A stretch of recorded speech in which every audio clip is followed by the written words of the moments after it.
starting with the chapter The Age of Industrialization.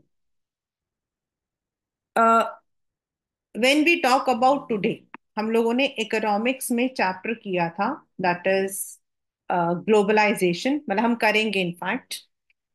तो you must have seen कि globalisation जब हम कह रहे हैं या सेक्टर्स ऑफ इंडियन इकोनॉमी जब हम कहते हैं तो we say that industries are important.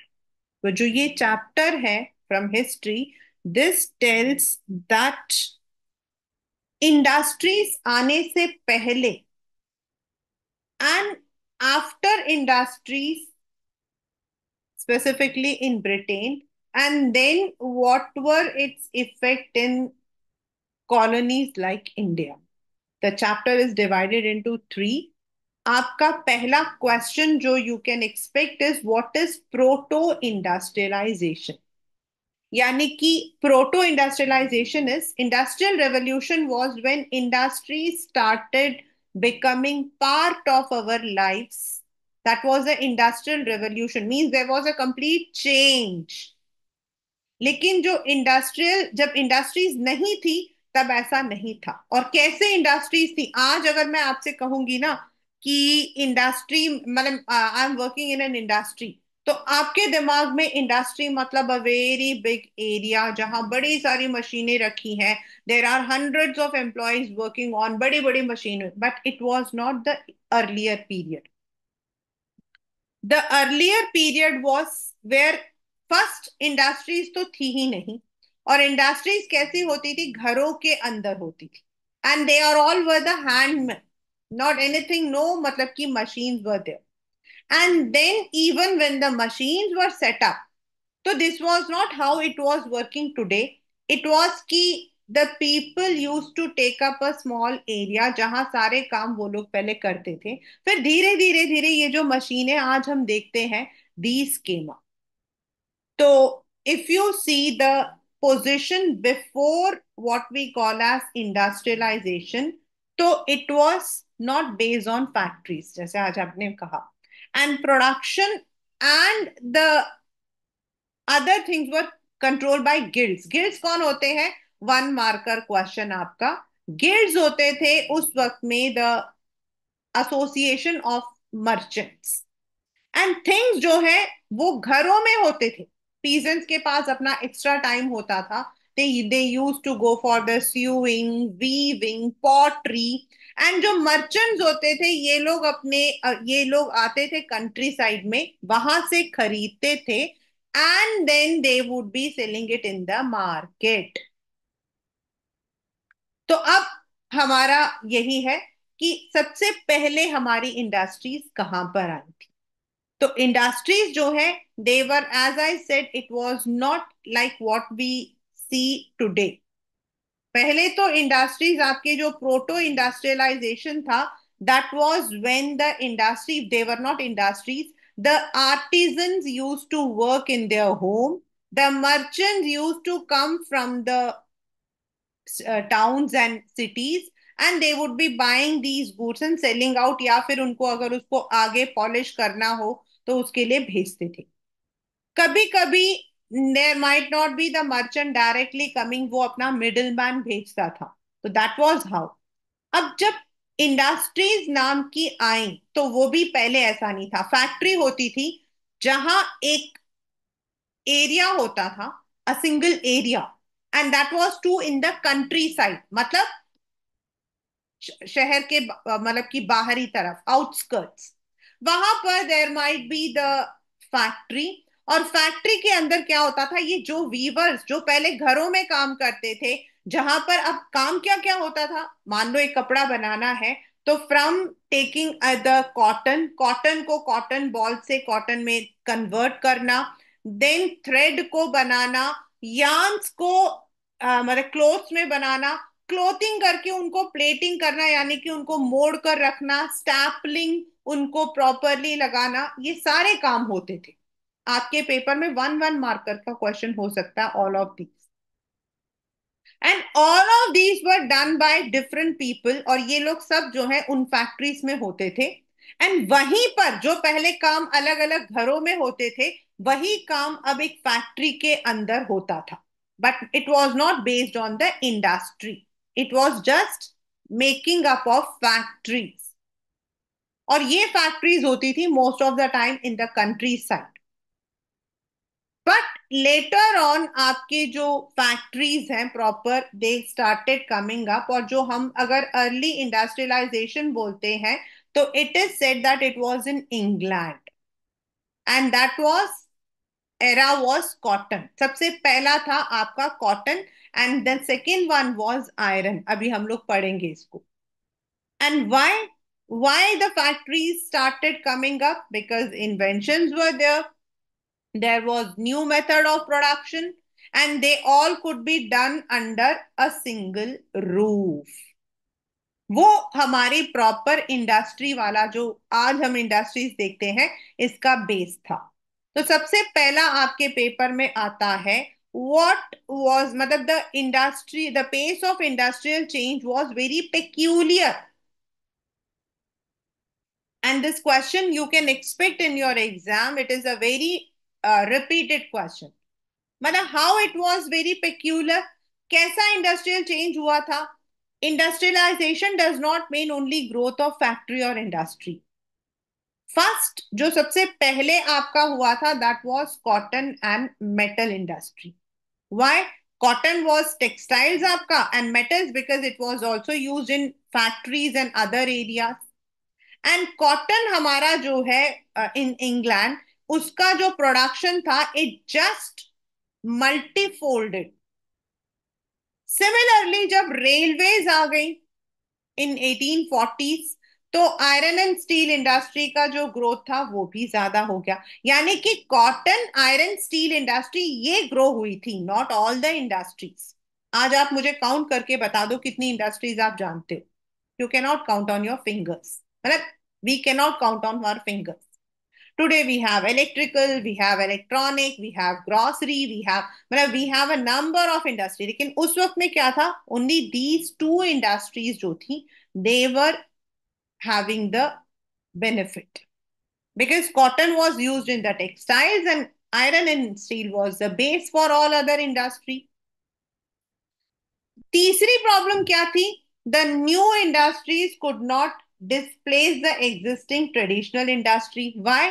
क्योंकि ट्रेडिशनल इंडस्ट्रीज जो थी they were cheaper, they were manual and people जो उस वक्त में जिनके पास जिन्होंने इंडस्ट्रीज में इन्वेस्ट किया था उनके पास इतना पैसा नहीं होता था कि अगर अगर मशीनें खराब हो जाए तो वो क्या करें. देन बहुत सारे ऐसे लोग होते थे जो रिच जो होते थे they did not like to buy the machine made. और उस वक्त तक 7-20% less than 20% were employed in industrial sector and the rest were either peasants or they were having the handmade one. Other traditional industries were much less influenced by steam powered or metal industry because उनमें इतना फायदा नहीं होता था और इसीलिए industrial जो pace था डेवलपमेंट का वो बहुत स्लो एंड पेक्यूलियर था. Ordinary and small innovations were the basis of growth in many non-mechanized sector. Now, if you see, अगर उस वक्त में अगर आप देखोगे तो in Victorian Britain there was no shortage of human labor. Then industrial जो आपका ये क्वेश्चन है एंड जो इंडस्ट्रियलिस्ट होते थे they did not want to invest in the machines. क्यों? पहली बात मशीन्स आपकी महंगी थी एंड सेकेंडली लेबर आपका सस्ता था एंड मोर ओवर अगर मशीनें खराब हो जाए if the machines get repaired then they could not get the replacement. फिर देयर वर सम प्रोडक्ट्स जो उस वक्त it could be produced only with the hand labour and there were people in the Victorian Britain where they wanted only handmade things, not the machine made. उनको जो है Welham उस पे जो है मतलब कि पार्चमेंट उन चीजों पर बनाई हुई चीजें जो है वो पसंद थी. इसीलिए इंडस्ट्रियल जो पेस था that was very slow.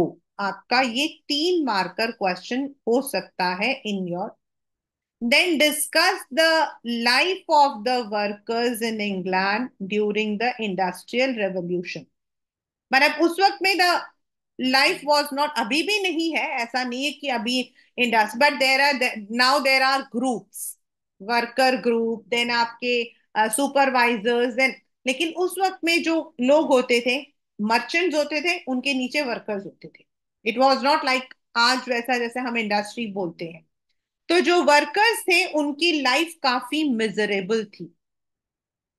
There was labours बहुत सारे थे, लेकिन इतनी इंडस्ट्रीज थी नहीं, तो unemployment was there in this sector. And if you needed a job, आपका कोई जान पहचान होना चाहिए इन द इंडस्ट्री। इसको याद रखना, क्योंकि ये ना हमारे इंडिया वाले में भी अभी आएगा। And then most of the work was seasonal, like for example book binding. आपका जो क्रिसमस होता था उस दौरान बुक बाइंडिंग बहुत ज्यादा उस डिमांड में रहता था, तो उस वक्त में लेबर्स की जरूरत पड़ती थी, बट बाद में नहीं होती थी। सो द वेजेस जो होती थी, रियल वेजेस, मतलब the wages which were given to that was very less. And there was a period जब टेक्नोलॉजी आया, सबसे बड़ी चीज थी आपकी द वेरी फेमस, उस वक्त में जो है, the technology was developed and these machines were attacked by the workers। आपके पेपर के अंदर एक क्वेश्चन आता है कि why did the women attack the spinning jenny। Paper में क्वेश्चन आता है, मतलब आपके बैक में ही है। This question is there in the NCERT. Why? Because उनको लगा कि जो स्पिनिंग जेनी है, that was basically for the weaving. उनको लगा if the machines come over तो उनकी जो जॉब है वो चली जाएगी, because women were mostly working in the textile industries. Fearing unemployment, अगर ये आया तो हमारी नौकरी जाएगी, दे started attacking the spinning jenny. But जब वहां पर, मतलब in Britain, building activities, railway line की, मतलब कि laying of railway lines, drainage, roads, ये सारे काम हुए, क्योंकि उस वक्त में Britain was not what you see today. It was just like a rural area. और जब ये चीजें बढ़ने लगी, बिल्डिंग्स बनने लगी, रोड्स बनने लगे, flyovers, and these people got job there, और धीरे धीरे the industries were accepted in Britain. उस वक्त में आपके जो दो मेजर इन, मतलब वो थे, आपका एक था मैनचेस्टर, द पॉलिशिंग सेंटर वो कह सकते हैं हम, Manchester, Leeds, Manchester, these were the two, मतलब की एरिया इन ब्रिटेन जहां पर आपके इंडस्ट्रीज वर इन डिमांड।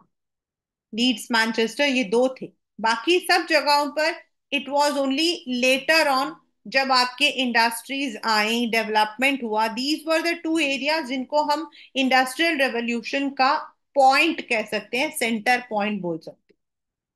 तो this is how industries came up in the world. Now let us come to the industries, how it was in India. हमारा basic है Indian, not, मतलब कि industrialization in the colonies जो second part है वो India का है। India के अंदर अगर मैं कहूं तो we were already self reliant.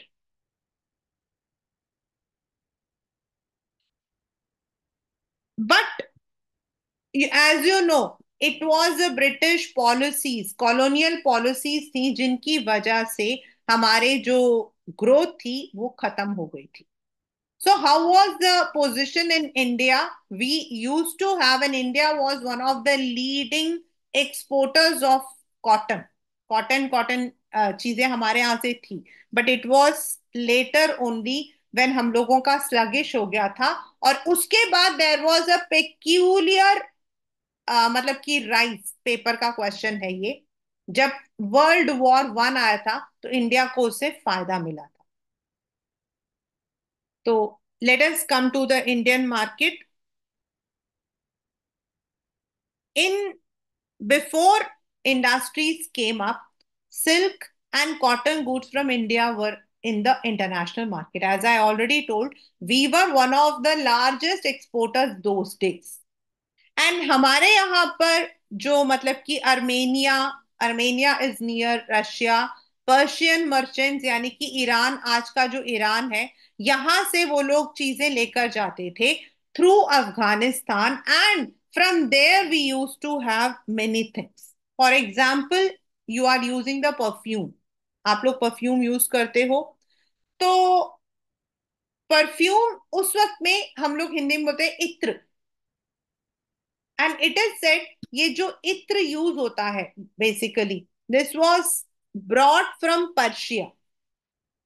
It's a Persian one.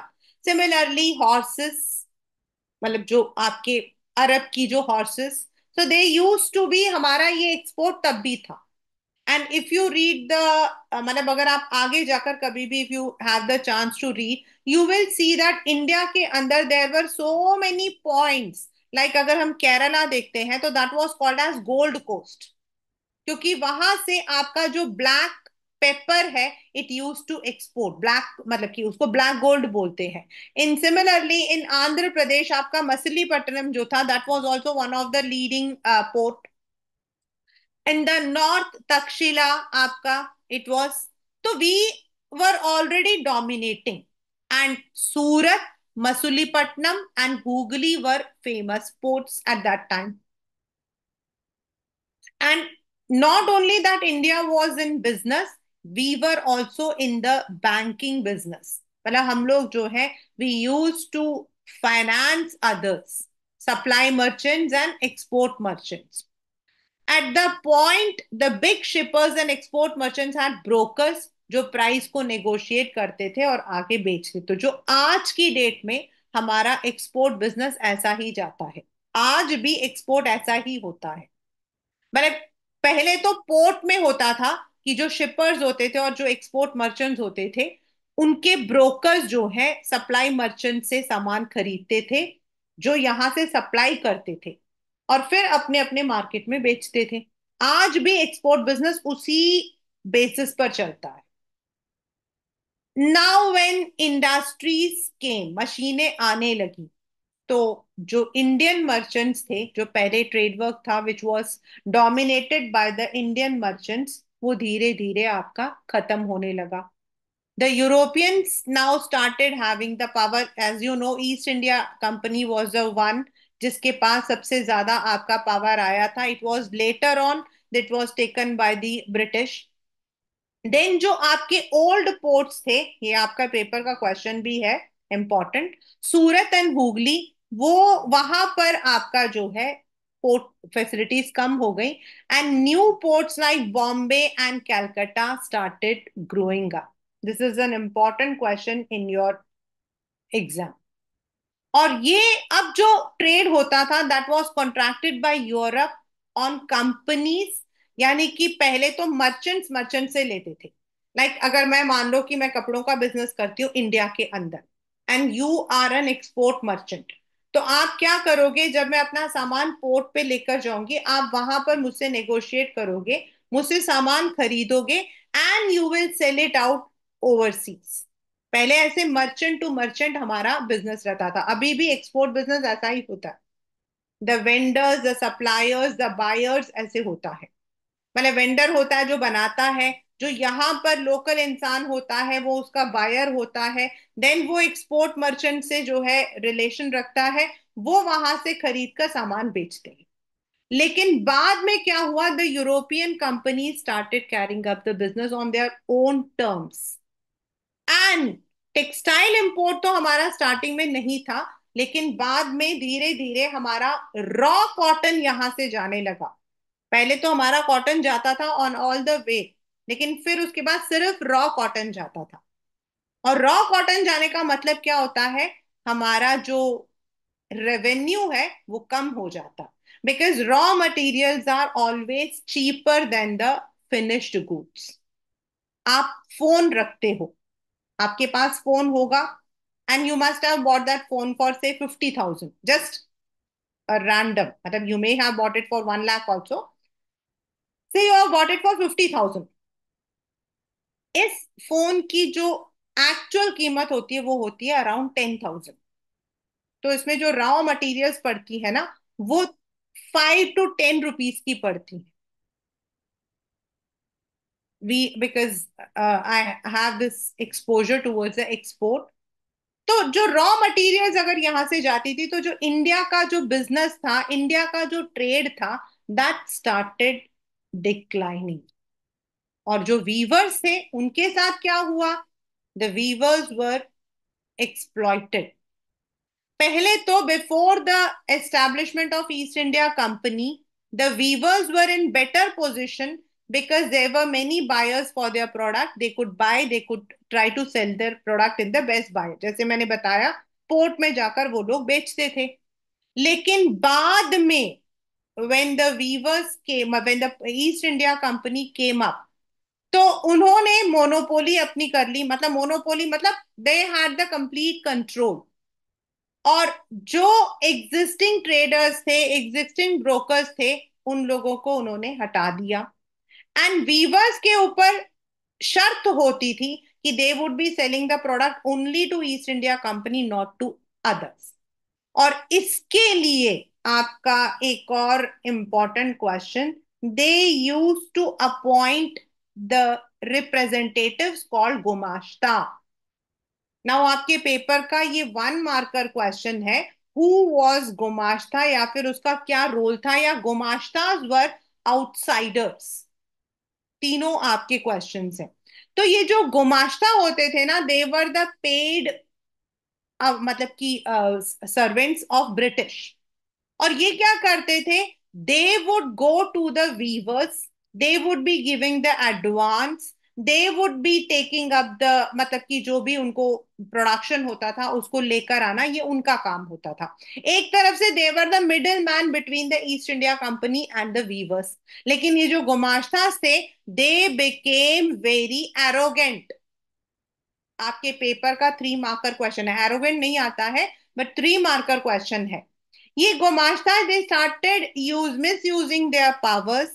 Sometimes if the weavers were not able to complete their products, वो अपना प्रोडक्शन अगर कर नहीं पाते थे, तो फिर वो क्या करते थे? They would be bringing the sepoys, they would be bringing their men to beat these people, and they would be resulting to violence. ये लोग इनके साथ में मारा पीटी करते थे, और इस वजह से कई वीवर्स ने अपना काम ही छोड़ दिया था। इधर दे, मतलब कि माइग्रेटेड टू अदर एरियाज, या फिर they left the weaving job and started agriculture. मतलब वीवर्स का इतना डर था, सोचो। अब ब्रिटिश गुड्स इंडिया आने लगा, क्योंकि यहां से रॉ मटेरियल जाते थे, as I said, and the finish goods use to come over here. अब बेचारे जो कॉटन वीवर्स थे, sorry, they were having other problems. एक तो हमारा एक्सपोर्ट डिक्लाइन हो गया, यहां से सिर्फ कॉटन जाता था, एंड इंग्लैंड के अंदर कॉटन इंडस्ट्रीज थी, एंड वहां से फिनिश्ड गुड्स यहाँ पर आते थे। And the British use to sell their finished goods in India as well as abroad. And यहां पर एक और प्रॉब्लम थी, we were not at par with the technology. हमारे पास वो टेक्नोलॉजी नहीं थी जो कि वहां पे इंडस्ट्रीज में थी। For example, in India we use to have the flying shuttle, मतलब कुछ हमारे थे। ये जो फ्लाइंग शटल है, दे आर बेस्ड इन, मतलब ये थोड़ा सा ऊंचा होते हैं, and it is just like shuttling and weaving the clothes. But जो हमारे और थे, जैसे अगर आप कहते हो, इफ यू टॉक, हम कहते हैं ना हैंड लूम, पावर लूम्स, तो हमारे पास में पावर लूम्स कम थे। तो we were not at pace with the industrial revolutions. तो that is why we were, हमारा जो इंडस्ट्रियल डेवलपमेंट था, वो टाइम के लिए बहुत कम, थोड़े टाइम के लिए कम हो गया। But when World War I came, जब हमारे World War I आया, उस दौरान इंडिया का जो इंडस्ट्रियल पेस था, वो बहुत ही, मतलब कि तेज हो गया। We will be reading later on. Now when the industry started setting in India, जब ब्रिटिश ने यहाँ पे किया था, तो हमारे यहाँ फर्स्ट कॉटन मिल आया इन बॉम्बे। आपका वन मार्कर क्वेश्चन है, ये सारे आपके वन मार्कर क्वेश्चन है। All of these are one marker, all of them. मतलब कॉटन मिल हमारा आया बॉम्बे में। Jute, because jute is very, वो जो आपका जो बंगाल है उधर ही आपका जो है, it is a one. Then Elgin mill in Kanpur. And spinning and weaving हमारा मद्रास के अंदर स्टार्ट हुआ। This was how the industries in India started developing. But again there was one more problem. जो वर्कर्स काम करते थे आपके इन द इंडस्ट्रीज, उनके लिए they use to have problems, because ये लोग काम करते थे सीजनल। जब उनके पास अपने गांव में हार्वेस्टिंग का काम होता था, वो वहां चले जाएंगे, and when they were free they would come over hair.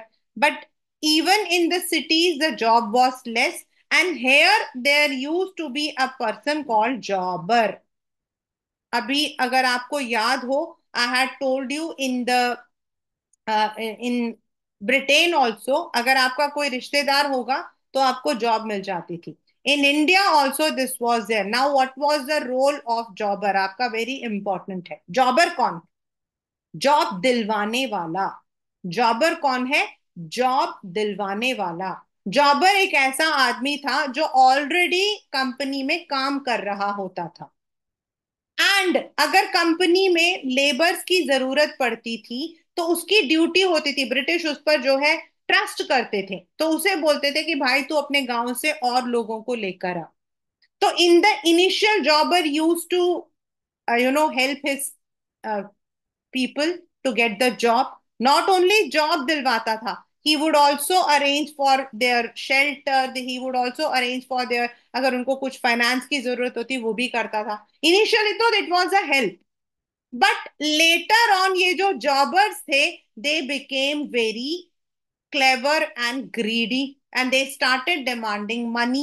They started demanding bribe. हम आपकी नौकरी लगवा देंगे लेकिन आपको इतना पैसा देना पड़ेगा। दस जॉबर का जो पोजीशन था वो होल्ड हो गया, क्योंकि भाई अगर आपको नौकरी चाहिए तो you have to contact some person और वो पैसा लेगा। तो वर्कर्स के लिए it was very difficult to get the job. और मोस्ट ऑफ द टाइम, जैसे मुंबई है, बॉम्बे में जो था, उसके लिए रत्नागिरी से लोग आते थे। देन फॉर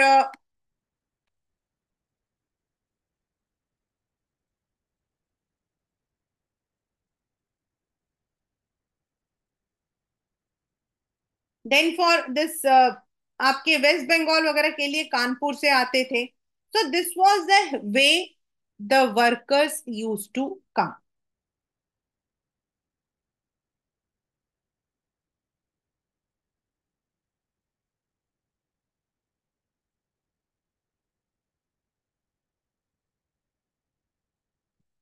जो यूरोपियंस थे, they were the managing one.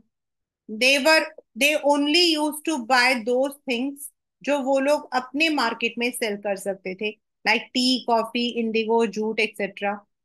And जो हमारे इंडस्ट्रियल, हमारे इंडियन बिजनेस थे, वो लोग वो इंडस्ट्री सेटअप करते थे which could not compete with Manchester, यानी कि ब्रिटिश गुड के साथ। एज आई सेड, हमारे यहाँ पर जो यार्न्स थे that were not that much, मतलब they were not compatible with the looms we had. देन उसके बाद क्या हुआ? जब स्वदेशी मूवमेंट आया, व्हेन इट वाज मतलब कि बॉयकॉट द फॉरेन गुड्स, तो इंडियन यार्न्स की थोड़ी सी मतलब इम्पोर्टेंस ज्यादा हुई। एंड लेटर ऑन, सबसे मतलब कि इफ वी से द मोस्ट पेक्यूलर वाज, जब वर्ल्ड वॉर हुआ तो most of the countries were in loss, लेकिन इंडिया के कुछ इंडस्ट्रियलिस्ट को फायदा हुआ। Can you think? Means in other countries it was a loss, but for Indian entrepreneurs it was a profit. Why? Because the British were busy in their own production for the war. Some of the industries were closed down, और उनको जो है they required things for their war, for the soldiers, for the horses, और वो सब चीजें उनको मिलती नहीं थी। So they gave the permission to the Indian traders to set up the industries. उन्होंने जो है हम लोगों को फटाफट जो है परमिशन देना सेट किया, जिसकी वजह से इंडिया के अंदर उस दौरान, that is first world war 1914 से 18 में, देयर वर मेनी इंडस्ट्रियलिस्ट जिनको फायदा मिला because they could set up their industries easily.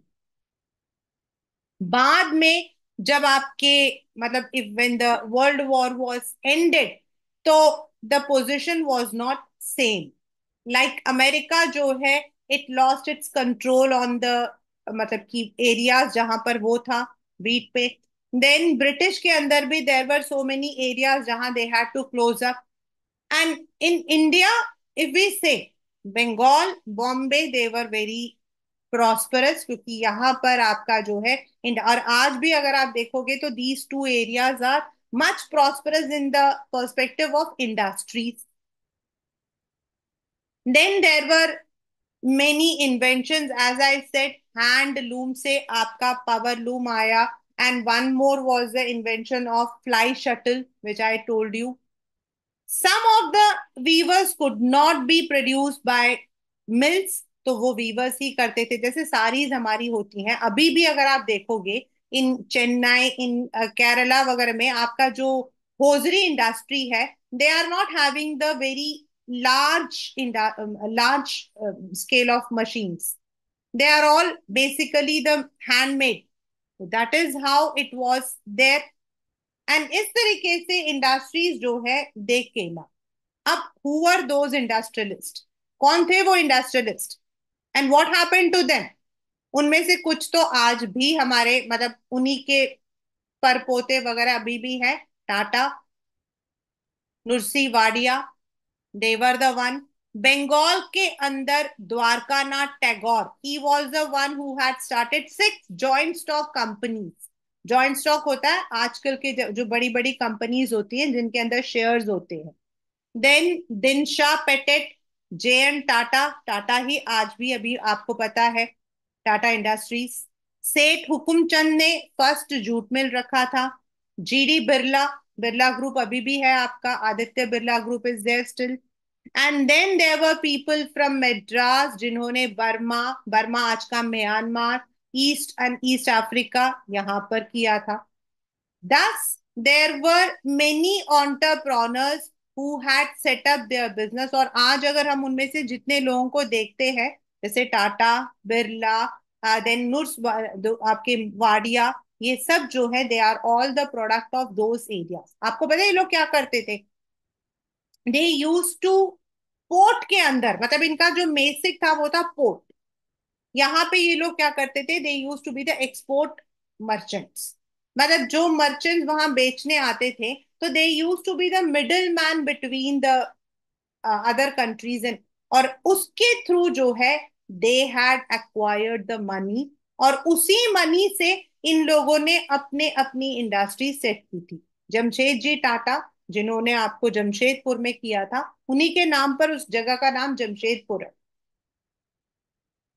तो he set up his industry over there. तो Tata, Birla, then there are next मतलब अभी जो वाडिया है, that is a textile industry. ये there were so many entrepreneurs जिन्होंने सेट किया था। तो इंडिया में जो आज हम इंडस्ट्रियल रेवोल्यूशन देखते हैं, leaving some of the new industries जो बाद में सेट हुई थी 50s 60s में, like Reliance was after 60s only, but ये जो बाकी हैं they all were during this period. Now how these products were sold in the market. आज तो आपको पता है कि अगर मैगी का एक नया फ्लेवर आया है, you will find it on the advertisement, it might be there on Insta, it might be there on the TV, it might be there on the radio. लेकिन पहले ऐसा नहीं होता था। पहले एडवर्टीजमेंट करने का ना एक तरीका होता था to attack the sentiments of the people. Like India के अंदर एक बहुत ही पॉपुलर है, जो छोटे बच्चे होते हैं, अब कभी अपनी मम्मी से पूछना, शी विल टेल, जो छोटे बच्चे होते हैं जब उनके पेट में दर्द होता है ना, तो हम उनको ग्राइप वाटर देते हैं। ग्राइप वाटर इज नथिंग, अजवाइन का पानी होता है। तो वो आज भी अगर आप देखोगे ना, जो पहला पुराना वाला जो ग्रेप वाटर था वुडवर्ड्स का, उसमें कृष्ण भगवान की फोटो होती।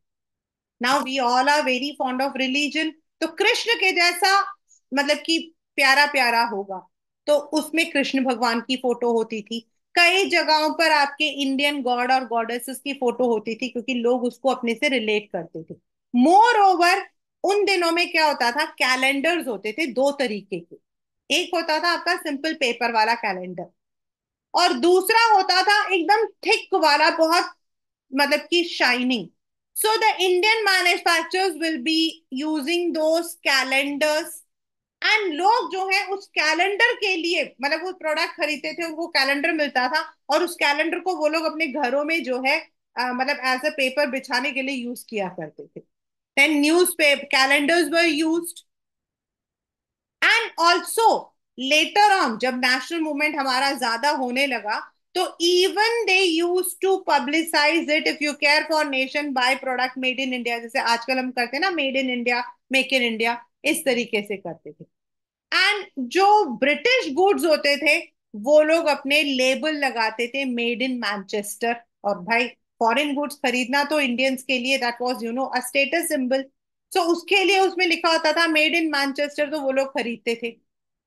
Thus, the products used to come to the common people. Not only it was buying the product, उसके साथ आपके sentiments like God से अपने आप को कनेक्ट करना, अपने बच्चे को कृष्ण भगवान जैसा हेल्दी देखना, and then the national messages, these all were taken. आपका again this question is a 5 marker.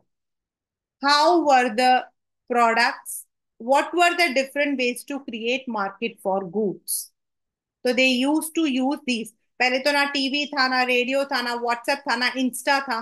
तो दिस वर द वे। सामान लेने के लिए जाते थे तो जो मतलब सामान अभी भी देते हैं, there are so many people those who are giving the calendars, but now we are not that much fond of calendars, but उन दिनों में तो calendars were just like a boon. तो this is age of industrialisation, यानी कि how the industries जिनको आज हम देखते हैं, the big machine type, how it came into existence. तो the first is East India Company was established. Then in England, the factories were set. Leeds and Manchester were the two main centers. Manchester आपका जो है polishing के लिए आज भी माना जाता है। इंडिया से जो जीन्स होती हैं, जो हम जीन्स पहनते हैं, they are bought for around 200 to 250 rupees. आपके ग्लोबलाइजेशन में ये वाला मतलब पॉइंट आएगा। And then they are manufactured, they are taken to Manchester, जहां इनकी पॉलिशिंग होती है, जहां इन पर जो है कंपनीज के अपने ब्रांड लगते हैं।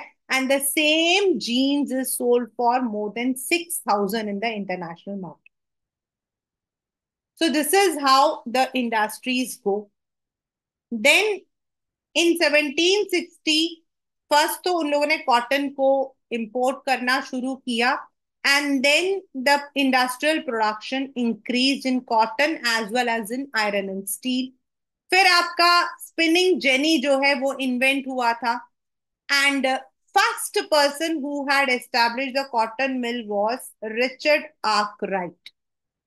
He was the first person who had introduce a cotton mill. लेकिन ये कॉटन मिल वैसा नहीं था जैसा कि आप आज देखते हो। That was only a mill जहां पे the workers use to come over. देन आपके धीरे धीरे इनोवेशंस आए, और सबसे पहला था न्यूकॉम ब्रदर्स ने आपका स्टीम इंजन बनाया था।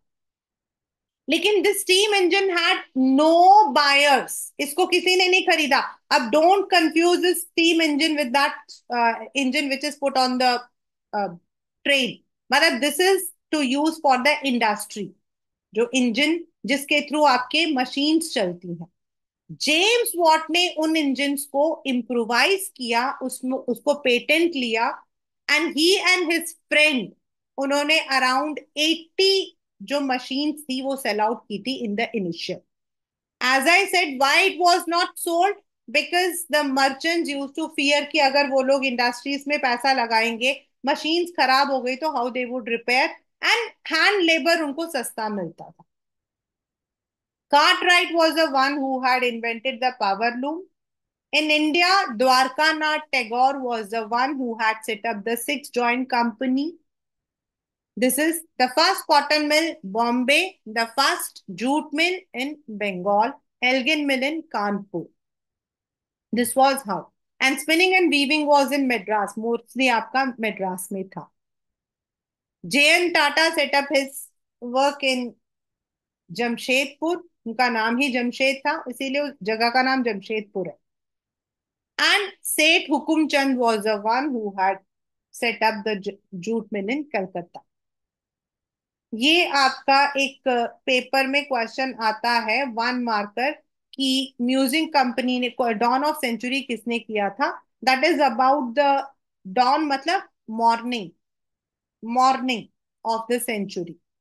तो this is how slowly steadily आज हम लोग जिन मशीनों को देखते हैं, ये जो इंडस्ट्रियल चेंज था, this came from small part to a very big, first of all in Britain, then it spread to those areas जहां पर ब्रिटिश ने या फिर यूरोपियंस ने कॉलोनाइज कर रखा था, वहां पे आया. और जो आज हम लोग इंडस्ट्रियल वर्ल्ड देखते हैं, उसका एक बेस बना था.